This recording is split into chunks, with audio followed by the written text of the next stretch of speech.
देखो हमारा चैप्टर है सिंधु घाटी सभ्यता। अब सबसे पहले हम सीखेंगे कि सभ्यता क्या होती है। ठीक है, सभ्यता क्या है कि कोई भी समाज बहुत ज़्यादा उन्नति कर लेता है। क्या कर लेता है? उन्नति कर लेता है, या उसकी संस्कृति का बहुत ज़्यादा विकास हो जाता है। संस्कृति का बहुत ज़्यादा क्या हो जाता है? विकास हो जाता है। तो हम क्या बोलते हैं कि वो समाज है सभ्य बन चुका है। वो समाज क्या बन चुका है? सभ्य। तो ये जो हमारी सिंधु घाटी सभ्यता है, इसमें भी लोगों ने क्या किया? विकास के उस चरण को, उस लेवल को प्राप्त कर लिया था। इसलिए हम इसको सिंधु घाटी सभ्यता का, उस जगह को, उन नगरों को हमने क्या नाम दिया? सिंधु घाटी सभ्यता। ठीक है, हमने उसको सभ्यता नाम दिया। अब सिंधु घाटी सभ्यता क्यों नाम दिया? ये नदी के ऊपर है, हमने इसका नाम दिया। ठीक है, इसकी चर्चा हम करेंगे आगे। तो सभ्यता का मतलब क्या होता है? कोई भी समाज उन्नति, संस्कृति का जो विकास है उसके एक ऊपर के लेवल को प्राप्त कर लेता है, या एक चरण को प्राप्त कर लेता है, तो क्या बोलते हैं कि वो समाज क्या है? सभ्य बन चुका है। अब ये जो सिंधु घाटी सभ्यता है, सिंधु घाटी सभ्यता में क्या हुआ कि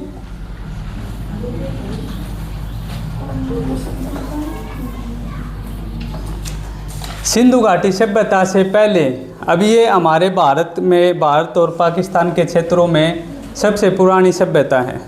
ठीक है, इससे पहले की भी और पूरी दुनिया में अलग अलग सभ्यताएं हैं। जैसे कि मिस्र की सभ्यता है। मिस्र की सभ्यता सिंधु घाटी सभ्यता से पुरानी सभ्यता है। ठीक है, कुछ सभ्यताएं हैं जो इसके समय, जब सिंधु घाटी सभ्यता थी उस समय के समकालीन है, तो उनको क्या, जैसे मेसोपोटामिया है। ठीक है, मेसोपोटामिया। अब ये जो मेसोपोटामिया सभ्यता है, ये सभ्यता कहाँ पे है? ये सभ्यता इराक में। अभी जो इराक है ना, वहाँ पे थी ये सभ्यता, और ये सिंधु घाटी सभ्यता के ही समकालीन सभ्यता थी। ठीक है, अब टाइम पीरियड कितना था इसका? सभ्यता का टाइम पीरियड था इसका, सिंधु घाटी सभ्यता का टाइम पीरियड कितना माना जाता है? एनसीईआरटी के अकॉर्डिंग इसका टाइम है 2500 ईसा पूर्व से लेके BC से लेके 1750 ईसा पूर्व। ठीक है, 1750 क्या है? ईसा पूर्व। ठीक है, ये इसका समय माना जाता कि भाई इस समय पर ये सभ्यता अपने टॉप पर थी। ठीक है, अब कोई भी सभ्यता ऐसा तो है नहीं कि भाई एक ही साथ डेवलप हो जाती है या एक साथ ख़त्म हो जाती है।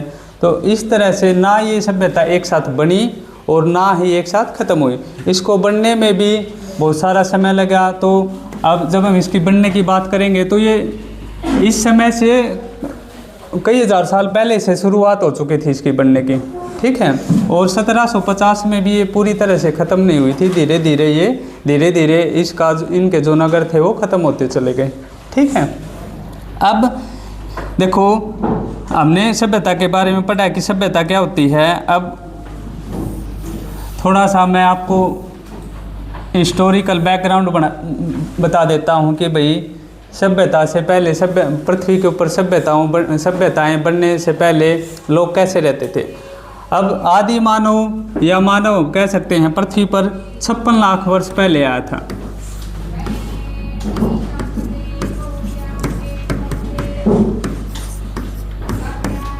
तो मानव पृथ्वी पर कितने साल पहले आया था? 56 लाख साल पहले।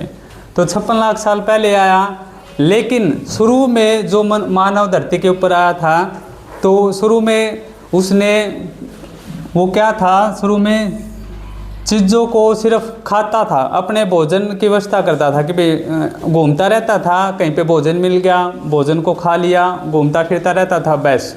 ठीक है, खेती करना, किसी अच्छी भाषा को बोलना, ये सब उसने नहीं सीखा था। धीरे धीरे उसने अपना विकास किया। धीरे धीरे अब इस टाइम पर, अब ये जो सबूत मिले हैं ना हमें, ये अफ्रीका में मिले सबूत। उसके बाद फिर हमें और कहीं पे सबूत मिले हैं मानव के कि भाई इधर मानव हुआ था। ठीक है, लेकिन हम बात करेंगे, ये बहुत पुरानी बातें हैं, ठीक है। बीच बीच में फिर जैसे 56 लाख साल पहले एक मानव के अवशेष मिले, उसके बाद में फिर बहुत सालों तक हमें जो अवशेष मिले हैं, बहुत गैप के बाद अवशेष मिले हैं, ठीक है। तो मेरे कहने का मतलब क्या है, मेरे कहने का मतलब ये है कि मानव एक साथ सभ्य नहीं बना था, ठीक है। पहले वो जंगलों में घूमता रहता था, आदि मानव बोलते थे हम, जंगलों में घूमता रहता था, यहाँ पे भोजन मिल गया, शिकार कर लिया, कभी मानव ने जानवरों का शिकार कर लिया, कभी जानवरों ने मानव का शिकार कर लिया, और इस तरह से चलता रहता था। चलते चलते फिर उन्होंने प्रकृति से बचने के लिए, प्रकृति से बचाव करने के लिए गुफाओं में रहना शुरू किया, ठीक है। घर बनाने शुरू नहीं किए थे। सभ्यताओं में तो मानव घर बनाना शुरू कर देता है, अच्छे अच्छे मकान बनाता है, लेकिन सभ्यताओं से पहले क्या था मानव, कि गुफाओं में रहता था, गुफाओं में रहता था। फिर गुफाओं से उसने क्या किया, घर का कंसेप्ट आया कि भाई जैसे प्रकृति से बारिश होती है, तेज हवाएं, ठंड गर्मी से बचाव के लिए हम गुफा में रह सकते हैं, तो हम अपना मकान भी बना सकते हैं। तो ऐसे धीरे धीरे धीरे धीरे मानव ने सीख सीख के नगरों का विकास किया, मकानों का विकास किया, भाषा का विकास किया, खेती का विकास किया। अब जब ये विकास हो के पीक पे पहुंच जाता है, टॉप पर पहुंच जाता है, तो हम क्या बोलते हैं कि मानव सभ्य हो गया। मानव क्या हो गया, सभ्य हो गया, या फिर एक सभ्यता का विकास हो गया, ठीक है। अब यहाँ तक समझ में आया, ठीक है। अब देखो सिंधु घाटी सभ्यता को सिंधु घाटी नाम क्यों दिया गया, ठीक है। तो ये मैं एक बार मैप बना देता हूँ।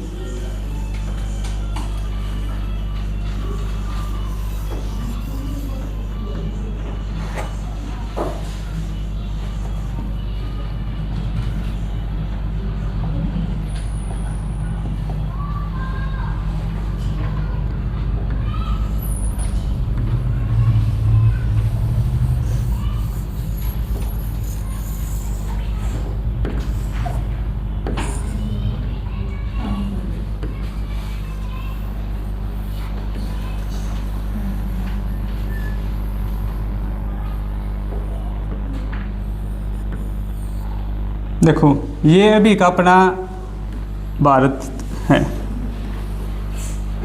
ठीक है। यहाँ पे कुछ आइलैंड है, ठीक है।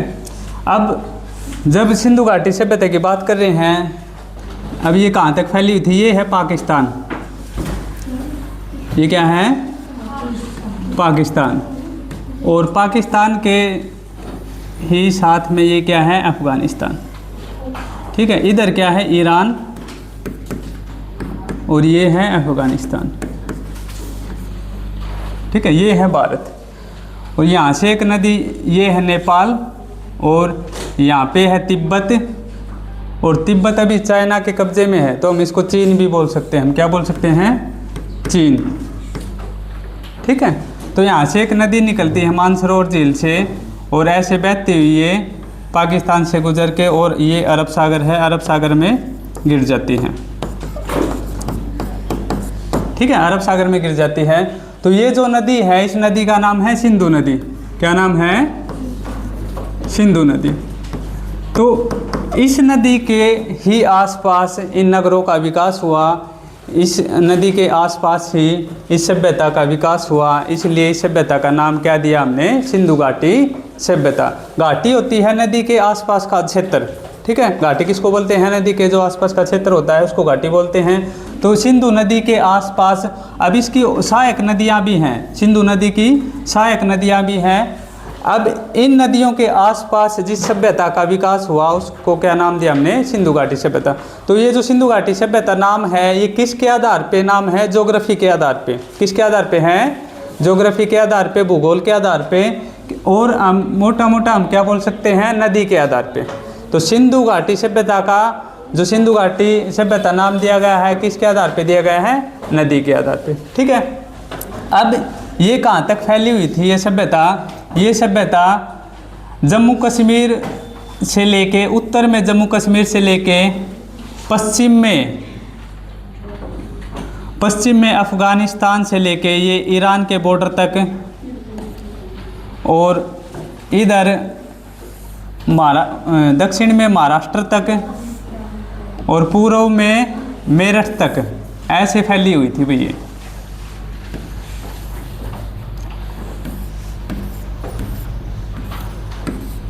ठीक है, तो यहाँ पे महाराष्ट्र में जगह है दैमाबाद।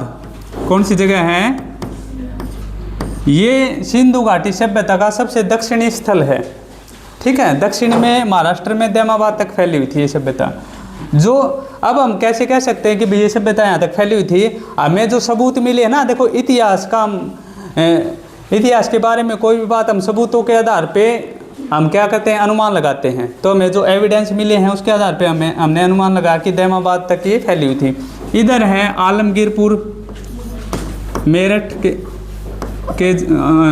के पास आलमगीरपुर। ठीक है, तो पूर्व में आलमगीरपुर तक, दक्षिण में दैमाबाद तक और उत्तर में जम्मू कश्मीर में जगह है मांडा।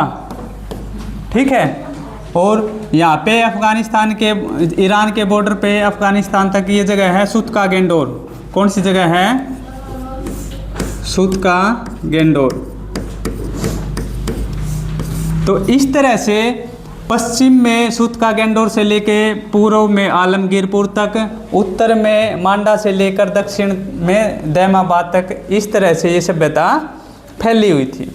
ठीक है, और इन नदियों के आसपास ये सभ्यता फैली हुई थी। पुरानी जो सभ्यताएं हैं वो अधिकतर नदियों के आसपास ही पनपी, वहीं पे उनका विकास हुआ, इसलिए इन सभ्यताओं को नदियों की सभ्यता भी बोला जाता है। ठीक है, यहाँ तक आ गया समझ में? ठीक है, अब देखो ये जो सभ्यता है इसकी खोज किसने की? अब देखो सिंधु घाटी सभ्यता खोज से पहले मैं एक बात और बता दूं, सिंधु घाटी सभ्यता को हम हड़प्पा संस्कृति भी बोल सकते हैं। क्या बोल सकते हैं? हड़प्पा सभ्यता या संस्कृति। हड़प्पा संस्कृति क्यों बोलते हैं? क्योंकि हड़प्पा वो स्थल है इस सभ्यता का, वो स्थल, वो जगह जो सबसे पहले खोजी गई थी। तो किसी भी सभ्यता का नाम हम दो आधार पे दे सकते हैं। एक तो नदियों के आधार पे कि भाई जिस नदी के किनारे वो बसी हुई थी। ठीक है, तो हम पहला जियोग्राफी के आधार पे कि भाई कहाँ पे वो बसी हुई थी। ठीक है, उसके आधार पे उसका नाम रख सकते हैं। दूसरा, जहाँ पर सबसे पहले उस सभ्यता के सबूत मिले। सबूत कहाँ पे मिले? सबसे पहले कौन सी जगह की खुदाई की गई थी? हड़प्पा की। ठीक है, तो दो आधार पे हम इसका नामकरण कर सकते हैं सभ्यता का। तो ज्योग्राफी के आधार पे हम सिंधु नदी या सिंधु घाटी सभ्यता बोलते हैं, सिंधु घाटी सभ्यता। और जिस स्थान पे सबसे पहले खोज हुई या जिस स्थान की सबसे पहले खोज हुई उसके आधार पे हम हड़प्पा संस्कृति बोल सकते हैं।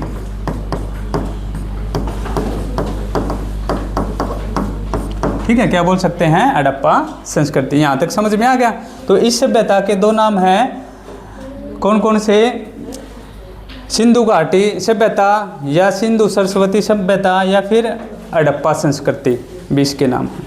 ठीक है, अब यहाँ तक समझ में आ गया? क्या क्या पढ़ा है यहाँ तक हमने कि सभ्यता क्या होती है? सभ्यता क्या होती है? किसी भी समाज के उन्नति एवं संस्कृति के विकास का एक लेवल। ठीक है, वो जब उसको प्राप्त कर लेते हैं तो हम बोलते हैं कि एक सभ्यता बन चुकी है या वो समाज सभ्य हो चुका है। ठीक है, सभ्यता क्या होती है? कहाँ कहाँ तक फैली हुई थी ये? कहाँ तक फैली हुई थी? पश्चिम में सुतका गेंडोर नामक स्थान से लेके पूर्व में आलमगीरपुर तक, उत्तर में मांडा से लेके दक्षिण में दैमाबाद तक, यहाँ तक ये फैली हुई थी। 2 लाख स्क्वायर किलोमीटर से अधिक इसका क्षेत्रफल था। ठीक है, और अब तक इसके कितने स्थान खोजे जा चुके हैं? 1600 से अधिक स्थल खोजे जा चुके हैं इस सभ्यता के। जहाँ पे हम खुदाई करते हैं और कुछ सबूत मिलता है तो हम बताते हैं कि भाई ये लोग ऐसे, इनका खान पान था, इस तरह से रहते थे। ठीक है, तो हमें जो सबूत मिले हैं ना उसके आधार पे हम अनुमान लगाते हैं कि भाई ऐसे लोग थे, ऐसी इनकी संस्कृति थी। ठीक है, तो 1600 से अधिक स्थल इसके अभी तक खोजे जा चुके हैं। सबसे पहला जो स्थल खोजा गया था वो क्या था? हड़प्पा। कहाँ पे? ही फिलहाल पाकिस्तान में। कहाँ पे? ये पाकिस्तान देश में। देखो सिंधु घाटी सभ्यता के अधिकतर स्थल पाकिस्तान में है।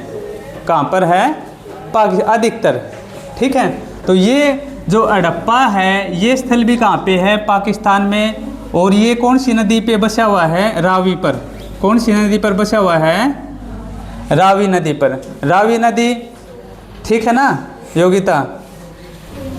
हाँ, रावी नदी क्या है? सिंधु नदी की सहायक नदी है। ठीक है, तो ये सारी पूरी सभ्यता, सारे स्थल सिंधु नदी के आसपास, उसकी सहायक नदियों के आसपास बसे हुए हैं। ठीक है, तो यहाँ तक समझ में आ गया? आ गया भाई यहाँ तक समझ में? ठीक है, अब देखो खोज। अब हम कुछ डाटा पढ़ लेते हैं कि भाई खोज किसने की? खोज की दयाराम साहनी ने सबसे पहले। किसने खोज की? दयाराम साहनी ने। दयाराम साहनी ने कब खोज की थी इसकी? दयाराम साहनी ने 1921 में खोज की थी। अंग्रेज थे उस टाइम पे, अंग्रेज रहते थे भारत में, तो दयाराम साहनी ने इसकी खोज की। और अभी मैंने बताया था सबसे पहले कौन से स्थल की खोज की थी? हड़प्पा। सबसे पहले कौन सी स्थल की खोज की गई थी? हड़प्पा। तो हम ये भी कह सकते हैं कि दयाराम साहनी ने कौन से स्थल की खोज की थी? तो हड़प्पा की शुरू में यहीं से शुरुआत हुई थी। और कब की थी? 1921 में। कब की थी? 1921 में। फिर अगले साल 1922 में पाकिस्तान में, ये भी जगह पाकिस्तान में है, और पाकिस्तान में एक और जगह है मोहनजोदड़ो। ठीक है, इस स्थल की खोज की। इस स्थल की खोज किसने की थी? इस स्थल की खोज की थी राखल दास बनर्जी ने। राखल दास बनर्जी, आर.डी. बनर्जी भी बोलते हैं इनको। ठीक है, एक साल बाद। तो ये भी पूछ लेता बहुत बार कि मोहनजोदड़ो की खोज किसने की थी? तो दयाराम साहनी ने की थी। कब की थी? 1922 में। ठीक है, अब ये तो खोज की बात हुई कि भाई इसकी खोज किसने की थी? दयाराम साहनी ने 1921 में, और फिर मोहनजोदड़ो की खोज 1922 में। और फिर तो सिलसिला चलता गया, फिर अनेक स्थल मिलते गए। और अभी मैंने बताया था कि फिर धीरे धीरे हमने 1600 से अधिक स्थलों की खोज कर ली। ठीक है, धीरे धीरे हम खोज करते रहे। कभी कोई सा स्थल मिल गया खुदाई में, कभी कहीं पे हमें सबूत मिल गए। तो इस तरह से हमें सबूत मिलते गए। ठीक है, अब मोहनजोदड़ो के बारे में एक बात याद रखना, ये इस सभ्यता का सबसे बड़ा स्थल है। ठीक है, ये क्या है? इस सभ्यता का सबसे बड़ा स्थल। अब ये जो हड़प्पा है ना, देखो मोहनजोदड़ो सबसे बड़ा स्थल है। अभी कहाँ पे है? पाकिस्तान में। और कौन सी नदी के किनारे है? सिंधु नदी के किनारे। कौन सी नदी के किनारे है? सिंधु। अब मैं आपको है ना ये स्थल कहाँ पे, कौन सा स्थल पाया गया, इसकी तो पूरी की पूरी टेबल दिखा दूंगा कि यहाँ पे ये स्थल मिला, इसने खोज की, कौन सी नदी के किनारे पे है, वो सारा। आप इस वीडियो में या आप अभी क्या देखोगे, सिर्फ आपको ये समझना है कि भाई इसकी हमें कंसेप्ट समझना है। ठीक है, तो यहाँ तक आ गया समझ में? अब देखो ये सभ्यता कैसी थी, विशेषता क्या क्या थी सभ्यता की, कहाँ तक फैली हुई थी, किसने खोज की, सभ्यता नाम क्यों दिया गया, ये चीज़ें हम पढ़ चुके हैं। अब उसके बाद विशेषता क्या क्या थी। सबसे पहली विशेषता आपको याद रखनी है कि ये नगरीय सभ्यता थी। कैसी सभ्यता थी ये? नगरीय। नगर थे इसमें बड़े बड़े। ठीक है, नगर को क्या बोलते हैं हम? जो शहर होते हैं ना, बड़े बड़े शहर, उनको नगर बोलते हैं। तो ये सभ्यता कैसी थी? एक नगरीय सभ्यता थी, ग्रामीण सभ्यता नहीं थी। कैसी सभ्यता थी? नगरीय। ये बात याद रखना। दूसरा पॉइंट, इस सभ्यता की क्या विशेषता थी? अब ये सभ्यता बहुत विकसित थी। ठीक है, यहाँ पे आज देखो ये जो बात कर रहे हैं हम, आज से ये मान के चलो 4,500-5,000 साल पहले की बात है। लगभग 5,000 मान लो आप, लगभग 5,000 साल पहले की बात है। और इस समय पर इस सभ्यता में गलियां साफ मिलती थी, नालियों, पानी के जो निकासी है, जल निकासी है, उसकी व्यवस्था बहुत अच्छी थी। लेकिन आज 5,000 साल के बावजूद भी हमारी गलियों में क्या कीचड़ मिल जाता है, अच्छी नालियाँ नहीं मिलती। ठीक है, वो व्यवस्था इतनी अच्छी नहीं है। तो हम क्या कह सकते हैं कि भाई इनकी व्यवस्था बहुत अच्छी थी। ठीक है, तो पहली तो क्या है, ये नगरीय सभ्यता है। दूसरा पॉइंट आपको मोस्ट इंपॉर्टेंट क्या याद रखना है कि इनकी जो जल निकासी थी, क्या जल निकासी थी, वो सबसे इंपॉर्टेंट है। ठीक है, ये कैसे जल की निकासी करते थे, पक्की नालियाँ बनाते थे। जैसे एक नाली ये नाली ऐसे चल रही है और इसके आगे फिर एक छोटा सा गड्ढा बना देते थे। ठीक है, तो पानी ऐसे यहाँ से बहता और जो कीचड़ वगैरह होता है वो इस गड्ढे के अंदर जम जाता, फिर इस गड्ढे को एक ढक्कन से ढक देते थे। ठीक है, आगे जाके फिर एक गड्ढा, थोड़ी थोड़ी दूर पे गड्ढे बनाते थे, तो कचरा वगैरह गड्ढे के अंदर जम जाता, पानी नाली में से बहता रहता था और फिर ढक्कन को खोल के उस कचरे को साफ कर देते थे। ठीक है, तो ये जो जल निकासी की व्यवस्था है ये इनकी बहुत अच्छी थी। तो इसको मोस्ट इम्पोर्टेंट हमारे जो पॉइंट है उनमें काउंट करते हैं। एक तो सभ्यता कैसी थी, नगरीय थी, एक इसकी जल निकासी। ठीक है, अब सड़कें कैसी थी, एक दूसरे को ऐसे काटती थी 90 डिग्री के कोण पर। सड़कें क्या काटती थी, एक दूसरे को 90 डिग्री के कोण पे काटती थी।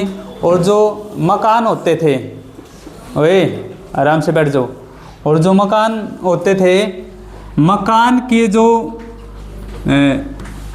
दरवाजे थे वो सड़क की तरफ नहीं खुलते थे। आज हम कैसे मकान बनाते हैं कि जो हमारा दरवाज़ा होता है सड़क की तरफ खुलता है, लेकिन इसके जो मकान थे वो दरवाजे सड़क की, जैसे सड़क इधर है तो दरवाजों का मुंह इधर होता था, बैक साइड में। ठीक है, ऐसे घर बने हुए मिले हैं। और ये किसके बने हुए थे, पक्की ईंटों के। पक्की ईंटों का यूज किया है इन लोगों ने, पक्की ईंटें। ठीक है, पक्की ईंटों के इन लोगों ने मकान बना रखे थे। ठीक है, तो ये पॉइंट आ गया समझ में। और इसके बाद क्या विशेषता थी, फोर्थ, इस सभ्यता की क्या विशेषता थी, बताओ क्या विशेषता थी योगिता, सुमित आप बताओ, बताओ, पढ़ चुके हैं ना ये चैप्टर। तो क्या विशेषता थी इस सभ्यता की, हाँ भाई बता।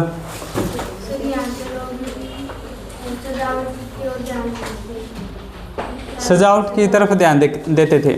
हाँ, ये भी एक विशेषता है कि हमें जैसे लिपस्टिक के सबूत मिले हैं, इस तरह के जो श्रृंगार के साधन होते हैं उसके सबूत मिले हैं। ठीक है, तो एक विशेषता क्या लिख सकते हैं इस सभ्यता की, कि इस सभ्यता ने जो अपने नगर थे, देखो एक था, दो तरफ मकान बनाते थे, इसको बोला जाता था ऊंचे वाला नगर और इसको बोला जाता था निचला नगर। ठीक है, ऐसा अनुमान लगाया जाता है कि इस क्षेत्र में इस सभ्यता के जो अमीर लोग थे, धनी लोग थे, वो रहते थे। ठीक है, और इस वाली जगह पे जो निचला नगर था उसमें कौन रहते थे, गरीब या आम लोग। यहाँ पे बड़े बड़े अमीर लोग रहते थे और यहाँ पे इधर क्या रहते थे, गरीब लोग। ऐसा अंदाज़ा लगाया गया है, क्योंकि एक तरफ बड़े बड़े मकान मिले हैं और एक तरफ नगरों के एक तरफ क्या मिले हैं, छोटे मकान मिले हैं। ठीक है, सभी स्थलों में ऐसा नहीं मिला है, कुछ स्थलों में मिला है, समझ गए। हाँ, तो हमने ऐसा अनुमान लगाया कि अमीर और गरीब लोग अलग अलग रहते थे। ठीक है, अब और क्या विशेषता थी इस सभ्यता की, और क्या विशेषता थी, ये व्यापार करते थे। ठीक है, और व्यापार इनका अंतर्राष्ट्रीय व्यापार था। व्यापार कैसा था, अंतर्राष्ट्रीय व्यापार था। ठीक है, मेसोपोटामिया के साथ व्यापार करते थे। मेसोपोटामिया भी बताया था ना मैंने, मेसोपोटामिया दो नदियों के बीच में बसी हुई सभ्यता है, एक डेजला नदी है, एक फरात। इन नदियों के बीच में बसी हुई सभ्यता है। तो मेसोपोटामिया के साथ ये अपनी सभ्यता, सिंधु घाटी सभ्यता, ये मेसोपोटामिया, तो यहाँ पे ये कपास बेच के जाते थे। क्या बेच के जाते थे, कपास। और यहाँ से क्या खरीदते थे, सोना। ठीक है, तो कपास का निर्यात करते थे, खेती वाली चीज़ों का निर्यात करते थे, और सोने का क्या करते थे, ये आयात करते थे। ठीक है, क्या करते थे, सोने का आयात, कपास का निर्यात और सोने का आयात। ठीक है, व्यापार कैसा था इनका, अंतर्राष्ट्रीय।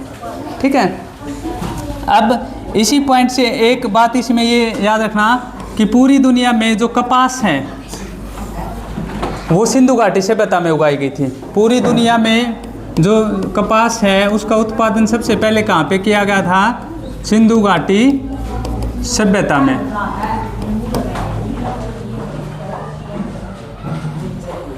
अरे चुप नहीं बैठ सकते। तो इसका जो कपास है उसका उत्पादन सबसे पहले कहाँ पे किया गया था, सिंधु घाटी सभ्यता के अंदर।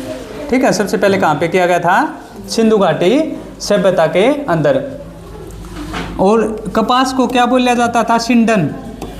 क्या बोला जाता था, सिंडन। ये भी याद रखना, बहुत बार पूछ लेता है, कपास का क्या नाम था, सिंडन।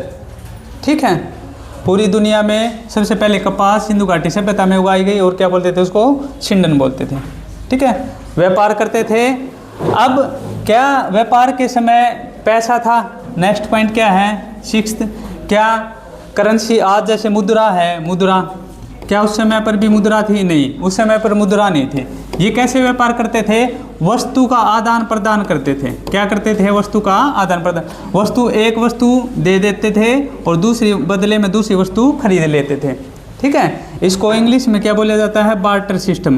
क्या बोला जाता है, बार्टर सिस्टम, कि वस्तु के बदले में वस्तु खरीदना। ठीक है, वस्तु के बदले में वस्तु खरीदना क्या कहलाता है, हमारा बार्टर सिस्टम कहलाता है। ठीक है, तो ये उस समय पर पैसा नहीं था, क्या करते थे, ये वस्तु के बदले वस्तु खरीदते थे आपस में। कैसे, हिंदी में वस्तु विनिमय का नियम बोलते इसको। ठीक है, ये विशेषता आगे समझ में। और क्या विशेषता थी इसकी, इससे पता कि और क्या विशेषता थी, कि जो खेती थी, खेती किस किस चीज़ों की खेती करते थे ये, खेती गेहूँ, दाल, ठीक है, गेहूँ, दाल, जौ आदि फसलों की ये खेती करते थे। ठीक है, और जौ से एक बात और याद रखना, पृथ्वी पर सबसे पहले जो फसल उगाई गई थी वो जौ उगाई गई थी। ठीक है, पृथ्वी पर सबसे पहली फसल कौन सी उगाई गई थी, जौ। ठीक है, तो ये बहुत सारी फसलों का उत्पादन करते थे। सिंधु घाटी के सभ्यता के लोग क्या करते थे, बहुत सारी फसलों का उत्पादन करते थे। खान पान कैसा था, ये शाकाहारी भोजन भी करते थे और मांसाहारी भी थे, मांस भी खाते थे। ठीक है, भोजन कैसा था इनका, शाकाहारी भोजन भी करते थे और मांसाहार भी करते थे। ठीक है, मांस भी खाते थे। ठीक है, ये हमें सबूत मिले हैं। मैं जो भी बात बता रहा हूँ ना, ये बातें पुस्तकों में लिखी हुई हैं और इनके सबके सबूत लिखे हुए हैं कि भाई यहाँ पे ऐसा सबूत मिला, और उसके आधार पर फिर अनुमान लगाए गए। क्या लगाए गए हैं, अनुमान लगाए गए हैं। ठीक है, अनुमान गलत भी हो सकते हैं, लेकिन अभी तक हमारे जो भी बात करते हैं हम अनुमानों के आधार पर करते हैं। ठीक है, तो शाकाहारी भी थे ये और मांसाहारी भी थे। ठीक है, पशु कौन कौन से रखते थे ये, भेड़ बकरी,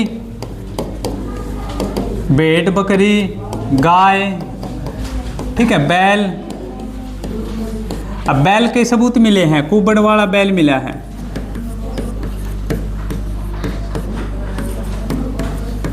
ठीक है, सूअर आदि पशुओं के सबूत मिले हैं कि भाई ये पशु रखते थे। ठीक है, तो खेती करते थे, पशु रखते थे, व्यापार करते थे। और क्या विशेषता थी, पूजा पाठ करते थे या नहीं करते थे, पूजा पाठ। पूजा पाठ के बारे में क्या बोलेंगे हम, कि भाई ये लोग प्रकृति की पूजा करते थे। किसकी पूजा करते थे, प्रकृति की। और मातृभूमि की पूजा करते थे। पशुपति की मूर्ति भी मिली है हमें। ठीक है, पशुपति की मूर्ति मिली है। तो हम ये बोल सकते हैं कि मोटा मोटा हम क्या बोल सकते हैं कि किस चीज़ की पूजा करते थे, प्रकृति की। ठीक है, पूजा पाठ करते थे, किसकी पूजा करते थे, प्रकृति की। ठीक है, मातृभूमि, जमीन, और पशुपति, पशुओं के देवता, या एक तरह से हम इसको भगवान शिव से रिलेट कर सकते हैं। ठीक है, क्या रिलेट कर सकते हैं, भगवान शिव से। तो इन चीज़ों के हमें नहीं, इन चीज़ों के हमें सबूत मिले हैं। ठीक है, इन चीज़ों के क्या मिले हैं? सबूत। पूजा पाठ करते थे। और विशेषता क्या थी इस सभ्यता की? क्या विशेषता थी भाई? पूजा पाठ करते थे। और क्या विशेषता थी? कि जो दफनाने के सबूत हैं। देखो हिंदू लोग क्या करते हैं, कोई व्यक्ति मर जाता है, हिंदू लोग क्या करते हैं, कोई व्यक्ति मर जाता है तो क्या करते हैं, उसको जला देते हैं। ठीक है। और जो मुस्लिम धर्म, ईसाई धर्म के लोग होते हैं वो दफनाते हैं। तो यहाँ पे जलाने के सबूत भी मिले हैं और दफनाने के भी मिले हैं। इस सभ्यता में दोनों सबूत पाए गए हैं, जलाने के सबूत भी पाए गए हैं और दफनाने के सबूत भी पाए गए हैं। ठीक है।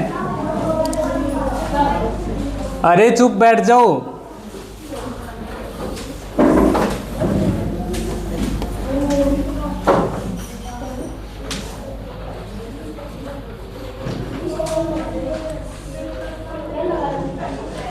इन बच्चों को बोलना भाई, एक बार आवाज़ आ रही है यहाँ तक।